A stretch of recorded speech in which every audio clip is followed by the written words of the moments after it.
জামাতে vote 20% vote আছে, এখনো কমপক্ষে 20।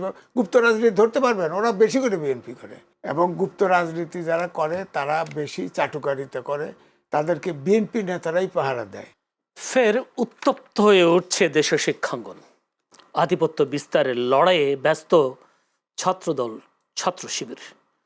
গতকাল চট্টগ্রাম সিটি কলেজে একটি গ্রাফিতিতে গুপ্ত লেখাকে বিরোধ দিয়ে ছাত্রদল এবং ছাত্র শিবিরের নেতাকর্মীদের মধ্যে সংঘর্ষ হয়েছে, এবং বলা যায় একবার ধাওয়া পাল্টা ধাওয়া, এবং সেই সাথে এই সংঘর্ষে দেখা গেছে দুপক্ষেই ক্রিজ থেকে শুরু করে রামদা, বেশ করে দেশীয় অস্ত্র নিয়ে একে অপর দলের উপর ঝাঁপিয়ে পড়ার চিত্রগুলো এখন গণমাধ্যমে। এই গ্রাফিতে গুপ্ত লেখার বিষয়টা নিয়েই আসলে মোটামুটি এই বিরোধ। সেই সাথে আবার ঢাকা বিশ্ববিদ্যালয়ে ছাত্রদল যুব দলের দীর্ঘদিনের পুরনো শিক্ষার্থীদেরকে অর্থাৎ 36 জনকে হলে সিট বরাদ্দ দিয়েও এখন চলছে কিছুটা ছাত্রদল বা ছাত্র শিবিরের সাথে কিছুটা উত্তেজনাপূর্ণ বাক্য বিনিময় চলছে, এবং তারা একে অপরকে প্রতিবাদ বিক্ষোভও করতে দেখা গেছে। এবং শেষ পর্যন্ত কি হতে পারে বা কি হবে সেটা হয়তো সময় বলে দেবে। কিন্তু প্রশ্নটা হলো 24 পরবর্তী গণঅভ্যুত্থানের পর যেটা মানুষ আশা করেছিল যে সেটি সুন্দর বাংলাদেশ, অর্থাৎ সমঝোতার ভিত্তিতে সবাই সংহতি নিয়ে একে অপর দলের সাথে মিলেমিশে একটি সুন্দর দেশ, সুন্দর বাংলাদেশ করবে, সে প্রত্যাশা ছিল 24-এর আন্দোলনে।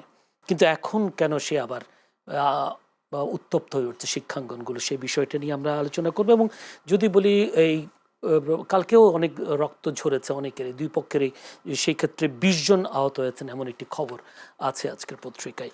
তো যদি বলি এই গুপ্ত বিরোধে কেন ঝরছে রক্ত, সেই প্রশ্নটা নিয়ে আমরা সেই বিষয়টা নিয়ে আলোচনা করতে চাই। আলোচনা করব সমসাময়িক বিষয় নিয়েও।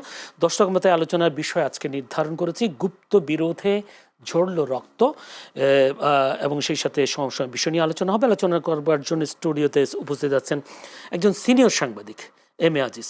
আপনাকে অসংখ্য ধন্যবাদ সময় দেওয়ার জন্য। দর্শক, আমার ভাই আছেন হাবিবুর রহমান হাবিব, সংসদ সদস্য, বিএনপি চেয়ারপারসনের উপদেষ্টা। হাবিবুর রহমান, আপনাকে অসংখ্য ধন্যবাদ। আসবো গুপ্ত প্রসঙ্গে আপনার কাছে আসবো। দর্শক, পুরো অনুষ্ঠান জুড়ে আপনাদের সাথে আছি আমি জয়নুল আবেদিন। বলছিলাম গুপ্ত বলাকে কেন্দ্র করে চট্টগ্রামে যে একটি রক্তক্ষয়ী সংঘর্ষ হয়ে গেল, কেন আবার উত্তপ্ত হচ্ছে শিক্ষাঙ্গন, একটু সিনিয়র সাংবাদিক যেহেতু আমাদের সাথে আছেন জনাব এম এ আজিজ। 24 পরবর্তী আমরা কি এই চিত্র দেখব বা এই ছবি আন্দোলন দেখব বা শিক্ষাঙ্গন উত্তপ্ত হবে, সেই চিন্তা কি আমরা করেছিলাম কি? ধন্যবাদ আপনাকে। দেখেন, দর্শক থেকে হাবিব ভাই আছেন, তিনি তো আমাদের নেতা এলাকার। হ্যাঁ, তো যাই হোক, গুপ্ত বললে জামাত কেন মাইন্ড করে? আপনি দেখেন ঢাকা ইউনিভার্সিটিতে যে সাদিক ক্যাম্প ভিপি হয়েছে, আগে জানতেন যে সে শিবির করতো না। পট পরিবর্তনের পরে হঠাৎ করে ভিসি ডাক দিছে, তখন কয় আমি ছাত্র শিবির অমুক। গুপ্ত তো বিএনপির ভিতরে গুপ্ত জামাত আছে না, আওয়ামী লীগের ভিতরেও ছিল। শুধু গুপ্ত জামাত আছে নাকি অন্য কোনো দলও আছে? সব দলের সর্বত্র আছে। এবং জামাত সার্বজনীন দল না, আপনি খেয়াল করে দেখেন, তারা এনজিও টাইপের দল, তাদের অনেক প্রতিষ্ঠান আছে, সব প্রতিষ্ঠানে শুধু জামাতি লোক চাকরি করে। ধরেন ঘটনাচক্রে জামাত যদি ক্ষমতায় যেত, তাহলে জামাতের সদস্যদেরই বাংলাদেশ হতো, অন্যদের না, আমাদের না। কারণ আপনি পরোক্ষ করে দেখেন যে একটা কথা প্রচলিত আছে যে জামাত যদি কোরবানি দেয়, সেও জামাতের ফকির খোঁজে, অন্য লোককে দেয় না, মানে ওই গরুর মাংস অন্যকে দেয় না। সুতরাং আমি তো মনে করি, ধরেন গুপ্ত রাজনীতি, গণতান্ত্রিক ব্যবস্থা চাই, গুপ্ত রাজনীতি চলতে পারে না। তাহলে জেএমবি, আনসারুল্লাহ বাংলা টিম, ওই যে নাথান বোম, আমাদের হিল ট্যাক্সে একটা অংশ স্বাধীন চায় না, তাহলে তো ওদেরকেও পলিটিক্স করতে দিতে হয়। গুপ্ত রাজনীতি যারা করে, তাদের গণতান্ত্রিক ব্যবস্থাপনায় কোনো রাজনীতি করতে দেওয়া উচিত না। আমি তো এটাই মনে করি। তো এখনো কি তারা গুপ্ত থেকে রাজনীতি করছে, আপনার কি মনে হয়? আসলে আছে তো এখনো বিএনপির ভিতরে, আমি তো বরাবরই বলি, জামাতের ভোট 20% ভোট আছে, এখনো কমপক্ষে 20। গুপ্ত রাজনীতি ধরতে পারবেন, ওরা বেশি করে বিএনপি করে। আমি চিনি সাংবাদিকদের ভিতরে কারা কারা গুপ্ত আছে, এটা তো আমি চিনি, সেটা আমাকে জিজ্ঞেস করলে আমি গোপনে বলে দেবো, সমস্যা নাই। গুপ্ত রাজনীতির নাম বলা যায় না? না, অফিসে বলা উচিত না, এটা সবাই জানে এবং গুপ্ত রাজনীতি যারা করে তারা বেশি চাটুকারিতা করে, তাদেরকে বিএনপি নেতারাই পাহারা দেয়, তাদের চাকরিও দিছে, দখলও করাইছে তাদের দিয়ে, এই মিডিয়াই দখল করাইছে, বুঝছেন? এটা এইটুকু শুধু বললাম। সেক্ষেত্রে আপনি বলছেন যে তাদেরকে গুপ্ত বললে জামাত রাগ করে কেন, কিন্তু এই পারসেপশন তৈরি হয়ে গেছে কিনা সবাই তাদেরকে গুপ্ত বলতে বলতে তার এখন গুপ্তটাকে নিতে পারছেন, একসময় তাদেরকে রাজাকার বলা হতো। গুপ্ত না থাকলেই তো হয়, তাহলে তো তাকে গণতান্ত্রিক রাজনীতি যদি সার্বজনীন পলিটিক্স করে, অর্থাৎ আমিও যদি ধরেন বিএনপি আছে, আওয়ামী লীগ ছিল, আমি টকশো করছি না শেষ পর্যন্ত, আমাকে ধরেও নিছে, ঠিক আছে, তারপরেও আমি ধরেন মৃত্যুর ভয় করি নেই, কথা বলছি, আমার তো অন্তত পক্ষে এন্ট্রান্সটা ছিল, ঢোকার জায়গাটা ছিল। জামাতের ধরেন আমি বলি আমার এলাকায় যে বড় নেতা ছিল জামাতের আমি ছিল, সে আমার মামা ছিল, কিন্তু আমাকে কোনো সাইড দেয় নেই, ওখানে পলিটিক্স ঠিক আছে, এমনি বাসায় গেলে আদর যত্ন সব ঠিক আছে, কিন্তু কোনো জায়গায় কোনো ছাড় নাই, কোনো ছাড় নাই। আপনি জানেন যে আমি সাংবাদিকদের ইউনিয়ন করি, সব সময় জামাতের সবগুলো লোক আমার এন্ট্রিতে ভোট দিত, এবং জামাতের সেন্ট্রাল থেকে সিদ্ধান্ত দিয়ে দেওয়া হতো একে ভোট দেওয়া যাবে না, ভোট দিতে। ওখানে বিএনপির কেউ নাই এই সংগঠনগুলোতে? না, বিএনপির আছে, বিএনপির ভোট পাইতাম, তারা তো পায় না। আমাদের এখানে তো ধরেন ব্রডলি তো আপনি জানেনই দুই ভাগ, একটা হলো আওয়ামী লীগ সিপিপি এরা একদিকে, আর বিএনপি জামাত একদিকে, দুইটা ফোরাম, তাই না, দুইটা গ্রুপ। সেখানে এখন যে লেটেস্ট অবস্থা তাতে জামাতের ডোমিনেশন বেশি এখন আমাদের গ্রুপে জামাতের ডোমিনেশন বেশি।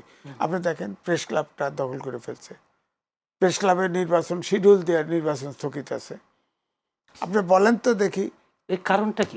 বাংলাদেশে 226 জন সাংবাদিক গ্রেপ্তার আছে, অনেকে চুরি করছে, অনেকে ফেসিবাদের দোষ করছে, ঠিক আছে, মানে যাদের বিরুদ্ধে ফৌজদারি অপরাধ আছে তাদের বিচার করেন। কিন্তু আপনি দেখেন 2 জন পান্না আর আনিস আলমগীর ছাড়া কেউ বেরোতে পারে নাই, যে ঢোকে সে আর বেরোয় না কেন?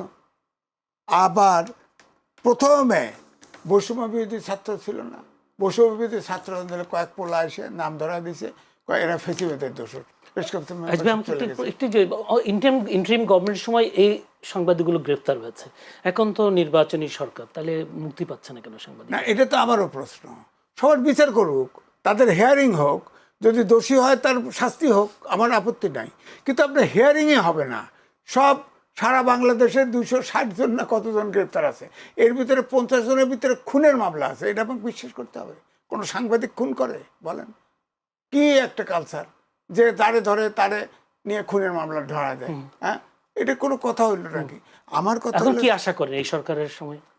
এই সরকারের আমলে ধরেন একটা অভ্যুত্থান ঘটেছে তো 5 তারিখে, তখন কিন্তু 71 সালে যে আশা করেছিলাম বৈষম্য থাকবে না, আইনের শাসন থাকবে, সুশাসন থাকবে, গণতন্ত্র থাকবে, আমরা তো মৌলিক গণতন্ত্রের বিরুদ্ধে যুদ্ধ করেছি। এখন 90 আন্দোলন হয়েছে, এই যে হাবিব ভাইরা আন্দোলন করছে, তারপরে ধরেন 5 তারিখের যে চেঞ্জ হলো, সেখানে ফেসিবাদের বিলুপ্ত চাইছে, রাজনীতিবিদদের পিছনে ছিল তো, ফেসিবাদের বিলুপ মানেই গণতন্ত্র চাই, আইনের শাসন চাই, সুশাসন চাই। তা আমার বক্তব্য হচ্ছে যে জেলে ঢোকে বেরোয় না কেন, হিয়ারিং হয় না কেন, এটা আইনের শাসনটা কোথায় আছে? এটা চাইবো না অবশ্যই।